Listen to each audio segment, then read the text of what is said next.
నమస్కారం. నమో నారసింహ. ప్రస్తుతం నేను భద్రాచలం వచ్చానండి. ఈ వాతావరణం చూస్తేనే మీకు అర్థమైపోవాలి గోవింద కల్పవృక్ష నారసింహ స్వామి వారి ఆశ్రమంలో ఉన్నానని చెప్పి. అయితే ఆశ్రమంలో నిరంతరం ఏదో ఒక విశేషం ఉండనే ఉంటుంది. ఈ శ్రావణ మాసంలో ఇంకా ప్రత్యేకం అని చెప్పుకోవాలి. ఆగస్టు 15వ తారీఖున ఎంతో విశేషమైనటువంటి అష్టలక్ష్మి హోమాన్ని నిర్వహిస్తున్నారు. లక్ష్మి ఎవరికి వద్దు చెప్పండి? అమ్మ అందరి దగ్గర ఉండాలని మనం కోరుకుంటాం. మరి ముఖ్యంగా మనకి అష్ట ఐశ్వర్యాలు కావాలంట. అంటే లక్ష్మి అనగానే కేవలం సంపదనే చూస్తాం, అలా కాదట. అమ్మవారు అన్ని ఇస్తుంది, అన్ని అనుగ్రహిస్తుంది అని అంటారు. మరి అమ్మ అనుగ్రహం కావాలంటే ఏం చేయాలి? పూజలు చేస్తాం, అక్కడి వరకు ఓకే, కానీ హోమం చేయడం అనేది ఇంకా విశేషం అని అంటారు. అలాంటివి మన ఇళ్లలో జరుపుకోవడం కష్టమే. విశేషమైనటువంటి స్థలాల్లో చేస్తే ఇంకా అనుగ్రహం ఎక్కువ ఉంటుంది అంటారు. అలాంటిది ఈ ఆశ్రమంలో 15వ తారీఖున అష్టలక్ష్మి హోమం ఉందని తెలిసిందండి. నాకు మీ అందరికి కూడా వివరాలు తెలియచేయాలనిపించింది, అందుకే ఆశ్రమానికి వచ్చాను. హోమం వివరాలు తెలుసుకుందాం. అలాగే తర్వాత రోజు కూడా ఇంకా కార్యక్రమాలు ఉన్నాయంటున్నారు. అవన్నీ వివరాలు తెలియచేయడానికి ప్రస్తుతం మనతో పాటు ఉన్నారు ఆశ్రమ నిర్వాహకులు, నృసింహ ఉపాసకులు డాక్టర్ కృష్ణ చైతన్య స్వామి గురువు గారు. వారితో మాట్లాడదాం. గురుగారు నమస్కారం అండి. నమస్కారం అమ్మా. అష్టలక్ష్మి హోమం అని విన్నాను. ఆగస్టు 15వ తారీఖు విశేషం ఏంటి? ఎందుకు ఆ రోజున ఏర్పాటు చేశారు? అంటే శ్రావణ మాసంలో వచ్చేటువంటి 4వ శుక్రవారం అమ్మ. శ్రావణ మాసంలో 4వ శుక్రవారం ఇది.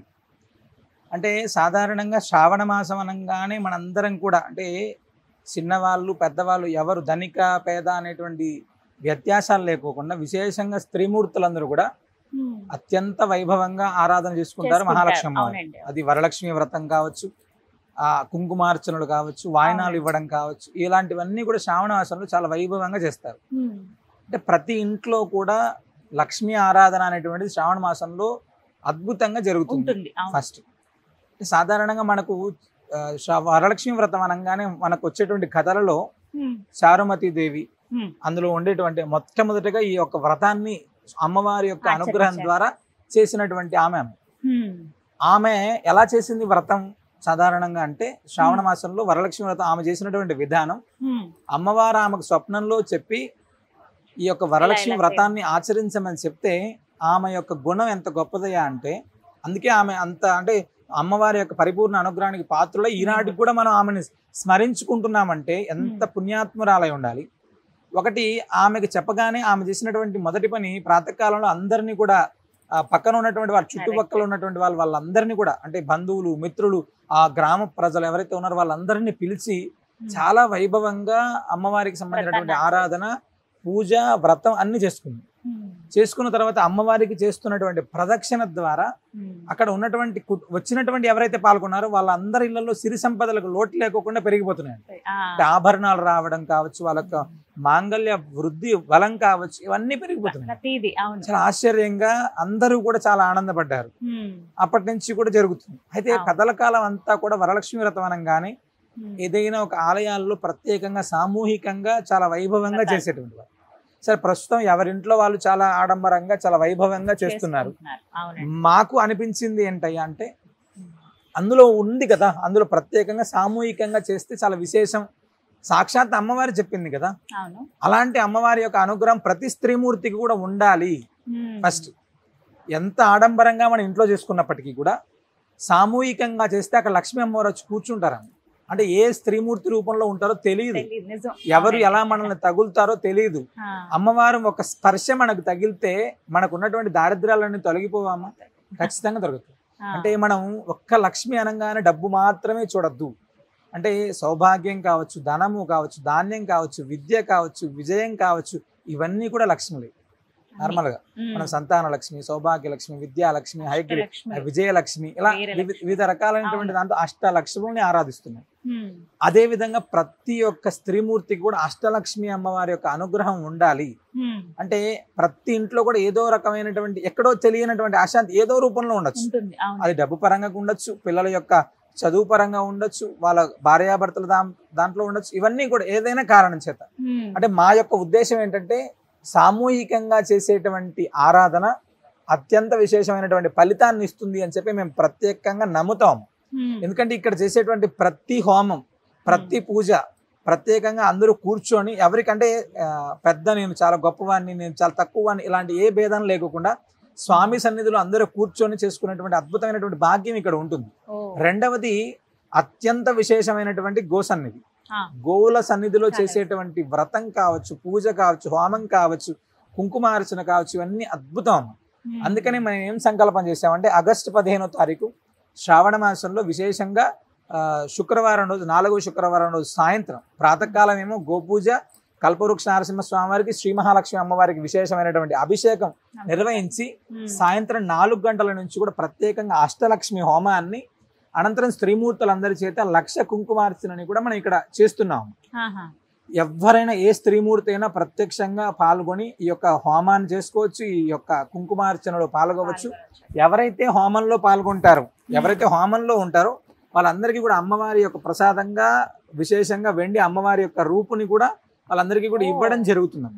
అంటే అమ్మవారి యొక్క అనుగ్రహం అనేటువంటిది అది మనం చిన్నదైనా పెద్దదైనా మనకు దొరికితే అంతకు మించినటువంటి భాగ్యం లేదు. ఎందుకంటే వైశాఖ మాసంలో అక్షయ తృతీయ రోజు స్వామి ప్రసాదంగా ఇక్కడ ఇచ్చేటువంటి చందనం కావచ్చు, ఇక్కడ ఇచ్చేటువంటి రూపు కోసం కొన్ని వందల వేలాది మంది ఇక్కడికి వచ్చి స్వామివారి దర్శనం చేసుకుని తీసుకున్నాం.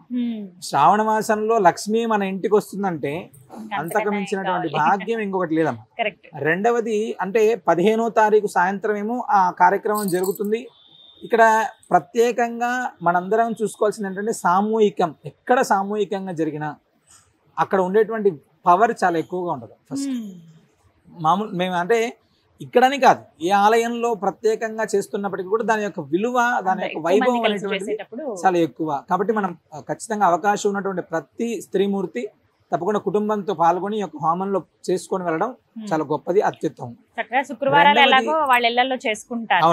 4వ శుక్రవారం వచ్చింది కదండి. అవునమ్మా. అలాగే 16వ తారీఖు రెండవది మరుసటి రోజు అంటే 16వ తారీఖు శ్రావణ శనివారం గోకులాష్టమి అమ్మ. ఆ రోజు శ్రీకృష్ణ పరమాత్ముడు ఆయన లీలలు అద్భుతం.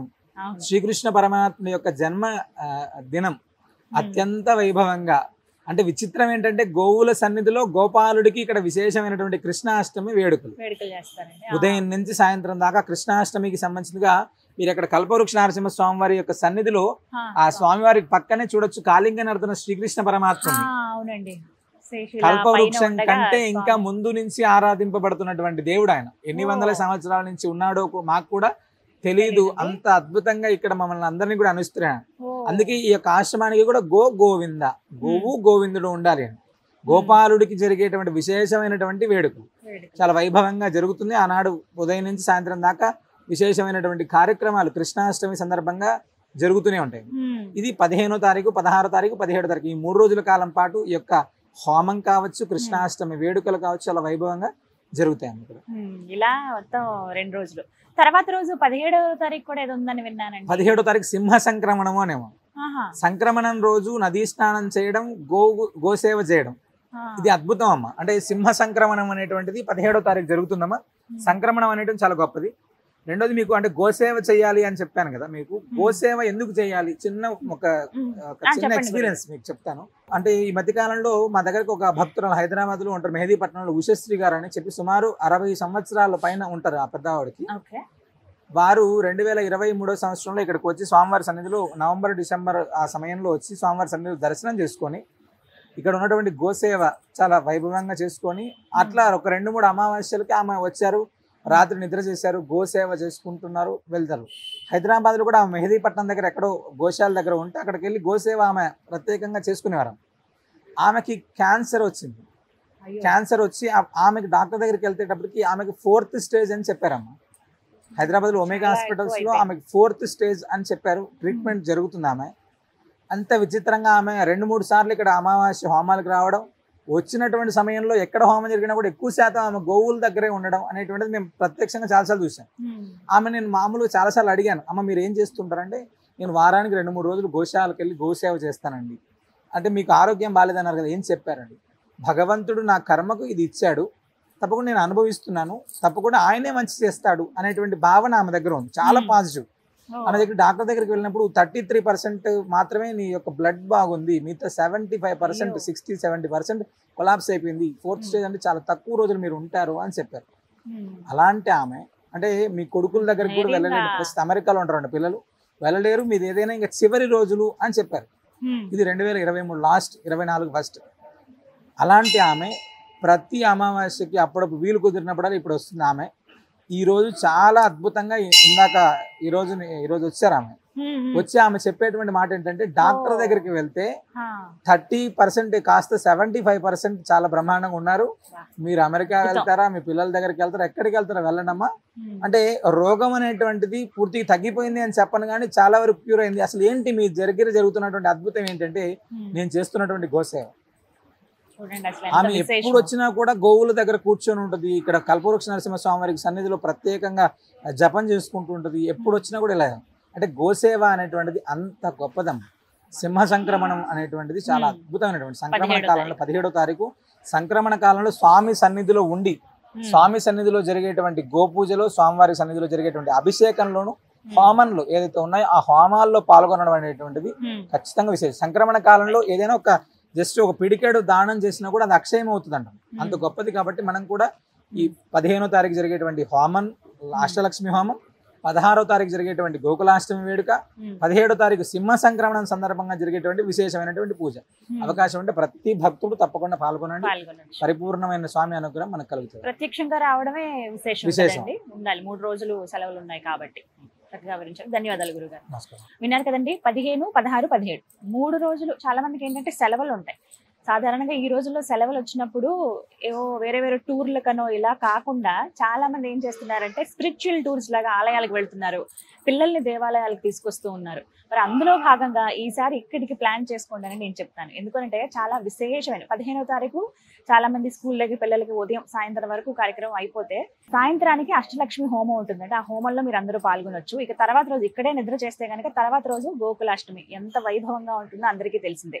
ఇక ఆ తర్వాత రోజు సింహ సంక్రమణం అని చెప్పి ఏమైనా దానాలు ఇవ్వాలనుకున్నా, గోసేవ చేద్దాం అనుకున్నా ఆ రోజును కూడా మీరు ఇక్కడ ఉండొచ్చు. మొత్తంగా ఈ 3 రోజులు స్వామివారి సన్నిధిలో గడపడం అనేది ఎంతో అదృష్టం. మేము రావాలనుకుంటున్నామండి అనే వాళ్ళకి నేను స్క్రీన్ పైన అడ్రస్ ఇస్తానండి, అలాగే ఫోన్ నెంబర్ కూడా ఇస్తాను. కాల్ చేసి వివరాలు కనుక్కోండి. లేదు మీకు అడ్రస్ సులువే, మేము ఎప్పుడు తరచుగా వస్తూ ఉంటామంటే కనుక ఆ 3 రోజులు తీరిక చేసుకుని ఖచ్చితంగా వచ్చి స్వామివారి అనుగ్రహానికి పాత్రలు కండి. నమస్కారం.